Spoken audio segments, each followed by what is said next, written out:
Hey everyone, welcome back to the channel. If you're new here, my name is LK and today we're going over some of my favorite go-to $0 room makeover ideas. So room makeovers can cost a lot of money when it comes to furniture, paint, DIY supplies, textiles like curtains and sheets and all that good stuff. And sometimes you don't have the funds to do that, or you're just like not ready to spend all that money. And that is completely acceptable. And oftentimes I try to make over rooms in my home without a lot of money or any money at all. I kind of like the creative challenge of it, but it's also just a practical approach to living in a well-designed home.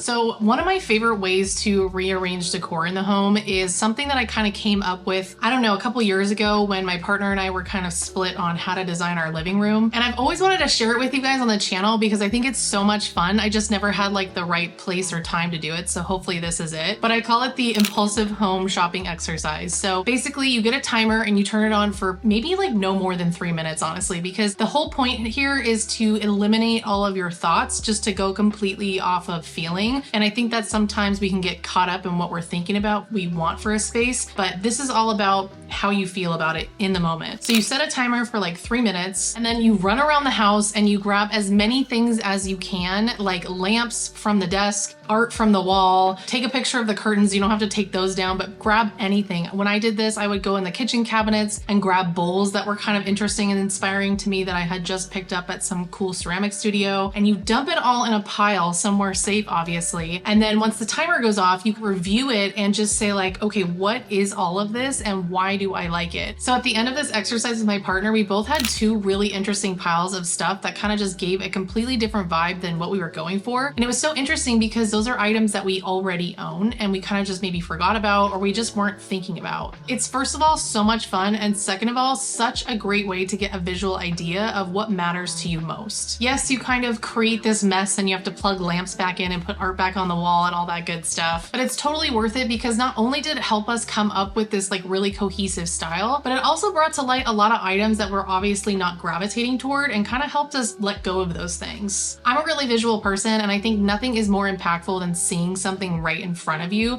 So this is a really awesome exercise to do with your roommate or your partner or even just yourself. From here, you can really take note of patterns, colors, textures. From our pile, we had some things that were blue and green, which were colors that we weren't really using at the moment. And then we started to realize maybe what was missing. Like maybe there was some textures missing like wood, or maybe you were thinking, oh, because we have all this, that would be cool to get a couch that looked like that. It's just a really great, fun, creative exercise to get talking about what is interesting to you. From here, we can move on to our next steps. And I honestly really recommend you try this out. And if you do, please let me know how it goes.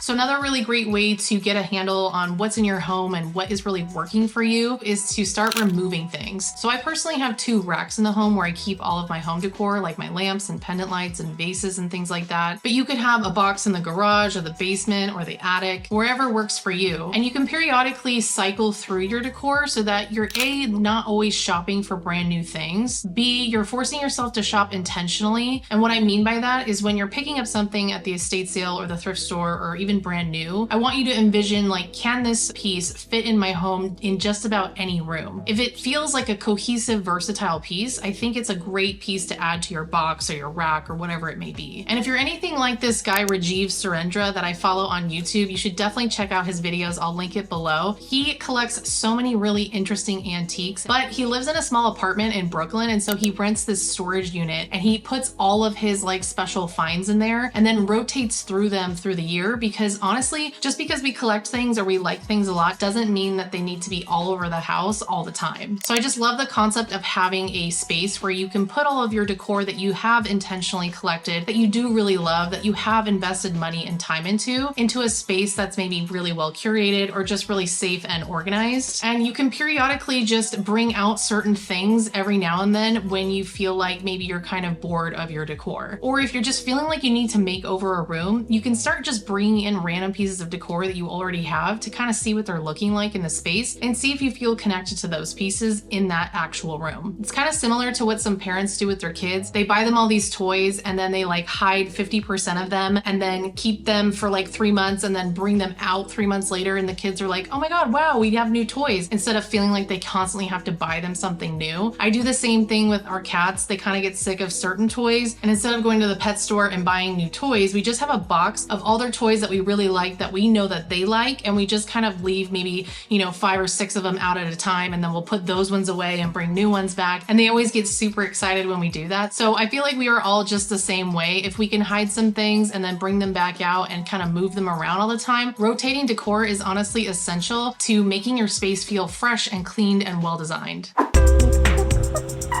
But let's just say you want some of that instant transformation gratification right now, but you don't want to spend any money or do some big DIY projects. Then okay, I got you. Let's talk about a few things you can do. So there are a few things in your home that you can easily swap out without having to purchase something new, because you probably already have it. So if you've got lamps in your home, then you probably have lampshades, and bringing in new lamps and lampshades and changing the light bulbs and changing their placement and their height is going to give you an instant transformation. Back in January, I refreshed my living room because I was saying, I don't know why this space feels off, but it just does. And to me, I felt like it started with all the lampshades being the same shape at the same height. So I just took some new lampshades and put them on my lamps and kept swapping them around, and it gave me a really good idea of kind of what I was missing in the space. And I ended up having enough lampshades so that I could vary the heights and the sizes and shapes. This also helped with like the soup of light that we had in that room. So if you have all of your lamps at the same level, then you're just gonna have the same kind of light. And I think when you're in a room, you don't want the overhead lighting because it can be really harsh, but you do want to be able to see. It doesn't need to always be super vibey. So I like to have at least 7 different points of light in a space, and I like to put them at all different heights and in different shapes. And so if you have extra lamps in your home that maybe you can move around to the living room or something, and maybe now you don't have that extra lamp in your bedroom or your office, but it's really serving the living room, this can help inform maybe what you want to do in the future, what kind of lamp you might be looking for when you're thrifting, and it can give you just better direction of how you want to design your home. Secondly, if you have art, you can always change out your frames. And like I have art back here and I've already got screws in the wall, so I could just replace this one with something else that I have in another room or in my stash and see if I like it. So you can easily swap frames and art in the frames, and then you could also just go to your computer and print something out on your home printer and put that in a frame, and that's totally free and easy, and it just helps you feel like something new is happening. It's kind of like when a body is in motion, it stays in motion. As long as you're moving things around and experimenting and trying things out, I feel like that's how you finally get the ball rolling to the point where you're kind of getting an idea of what would look better in your space, and that's what leads to that massive transformational feeling. Rooms are often created one piece at a time, so you need to tackle it from a stage by stage perspective, and swapping one piece of decor at a time can be the first spark of an idea for a new direction for your space. By moving stuff around all the time, you're keeping your mind on what's working and what's not.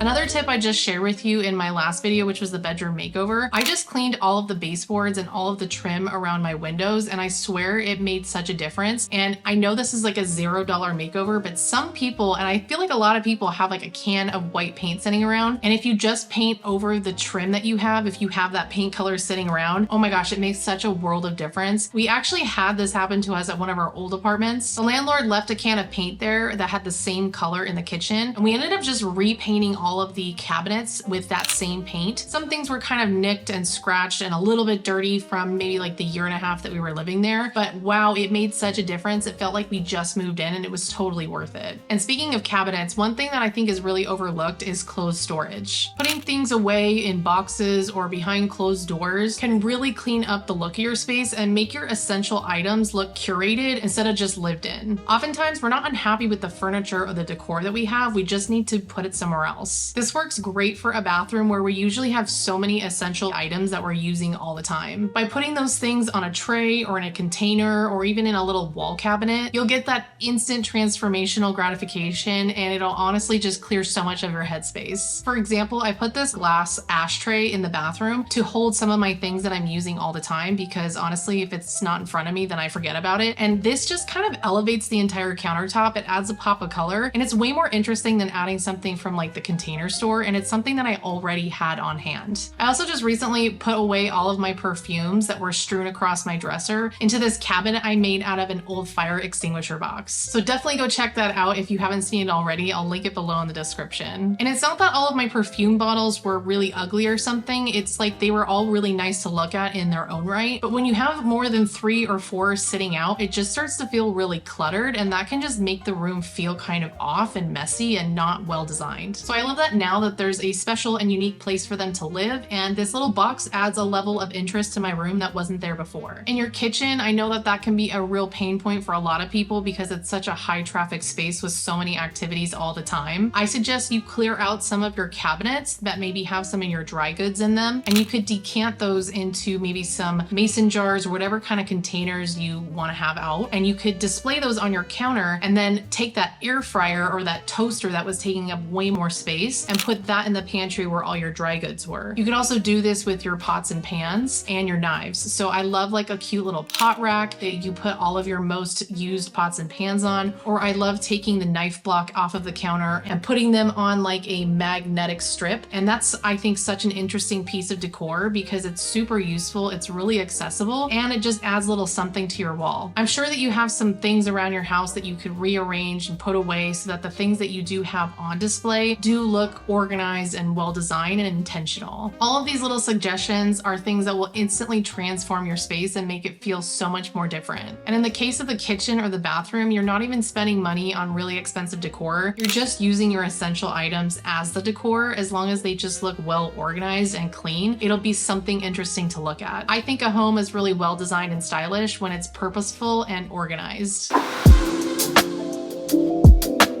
Another tip I really love to do with people at their house is they're always kind of telling me like, what would you do with this wall? I'm just like so confused. It's like a really skinny wall. And I love just taking something in their house that they already have and then putting it on that wall and giving it a purpose. And they're always like, oh my God, I never would have thought of that. And so this tip here is to find that place in your house that you're maybe confused about what to do with and just start experimenting with items that you already have. For example, in my bedroom, I had this little corner of the wall that just had no purpose. So I added a little chair and a side table and a lamp and some photos on the wall right next to it. And now it just feels like this cute little cafe moment. And I'm probably not going to use it a ton, but so far it's been great to hold pillows, sit and tie my shoes, do my laundry, read a book, or just sit there and talk to my partner for a minute. I love having these little areas because they make the space feel designed and intentional, like someone took the time to think about what they should put in that space. And I think that often happens in a lot of homes. There's just kind of like this dead space where we don't really know what to do with it, or someone just like puts a basket there. But what else could you do with that space? For example, if you have a big window, I think putting a little table and chairs in front of it that you could maybe play like board games on would be fun. Or if you've got like a slim strip of wall like I do here in my guest room / office, I put all my hats there, and it's actually utilitarian because I literally wear my hats all the time and I like the way they look, so I feel like they're bringing in some fun and color and personality, and they're really well organized because they're evenly hung on that wall, and now that wall feels purposeful, it's adding something to the space, and it just feels like it's me. Also, if you've got like a really weird alcove in your home that you're not sure what to do with, you could make something out of that. Maybe it's a space where you put frames and art on display. Maybe you're storing a bunch of books there. Maybe if you're living in a smaller space, but you've got this like interesting alcove, or you've got a little closet that you could use, you could put a desk and a chair in there and make it like your little office. I think it's really fun to collect all the different things that you have around your home already and just put them in different spaces, try them at different heights, see what it looks like, and if you don't like it, then move it again. But I think the key tip here is, what could this space be used for? What could be the purpose? What could be something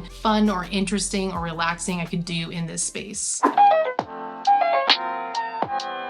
And then one of my favorite tips, which is a little bit time consuming but totally worth it, is to go into your room and take everything out. And this doesn't mean like you have to take out all of your furniture, especially like heavy bookcases and stuff and beds and couches. But if you can take out the rug and you don't mind doing that, take it out. If you can take out all the lamps, take them out. So now that the space is completely empty, or for the most part empty, start bringing in those things that you really do just love. And when you get to a stopping point, you're like, I don't know if that works, take it back out. I love doing this because you can start to really pinpoint what it is that you're just not responding to. And you can just leave it out of the room and put it in that box that we talked talked about and then maybe revisit it later. You might realize at that time that, wow, I have way too many dark colors in here, or oh my gosh, I've got too many colors, or everything looks like it's at the same height or it's the same shape. Sometimes it's really hard to have that transformational moment for free when you're using your own things, when you're just so used to seeing everything all the time. So you've got to like switch it up to trick your brain. So my all-encompassing suggestion is to put all the things that you like in one pile, then go in the room that you're dealing with, take everything out that you can at least, clean all of your walls, the baseboards, the window trim, the windows, use some magic eraser if there's marks that you can't get off. Now start bringing those items that you really love into that room. Put the other stuff away in your box or your storage unit if you're lucky enough to have that, or on your decor rack. Then start organizing and grouping things and decluttering your space. Swap around some lampshades and pillows, blankets, whatever it may be. Change up the art, add some new art that you already have, put that in that room, and then just live with it for a while and kind of experience the difference that it's having on your mood and your style, and really get an idea of maybe, hey, you know what? This is an awesome direction. I kind of want to do this even more, and then go out there and maybe purchase whatever it is that you're looking for. But this is such a fun way to have that transformational experience without spending hundreds or thousands of dollars, honestly. So I hope this is giving you some new ideas to finish some of those undone rooms, or just a way to have fun in your home and try some new things out with yourself or your partner or your roommate. I know that interior design can be kind of overwhelming and daunting for people because it can be really expensive and it can be a lot of work and there can be a lot of DIYs involved. But these are my tried and true ways of how to go about approachable interior design for the every person who doesn't want to spend a lot of money or doesn't have the money to spend and doesn't maybe have a lot of time or energy to do all of that as well. Beyond that, I think I'm going to try to release a video next week about my favorite DIYs that are affordable and approachable, somewhat in the same format as this video, but more focused on getting your hands dirty and maybe spending a couple hours or a weekend on doing something that really can make a huge impact on your space. And finally, thank you so much to all 10,000 plus of you who have subscribed to this channel. I literally cannot imagine what it would be like to be around 10,000 people who are super friendly and kind as you guys have been, and who are very supportive of what I'm doing. I just think that's so cool, and thank you again, seriously. In an effort to have more of an exchange with you guys, I thought it would be fun to do one of two things, or maybe both. First being a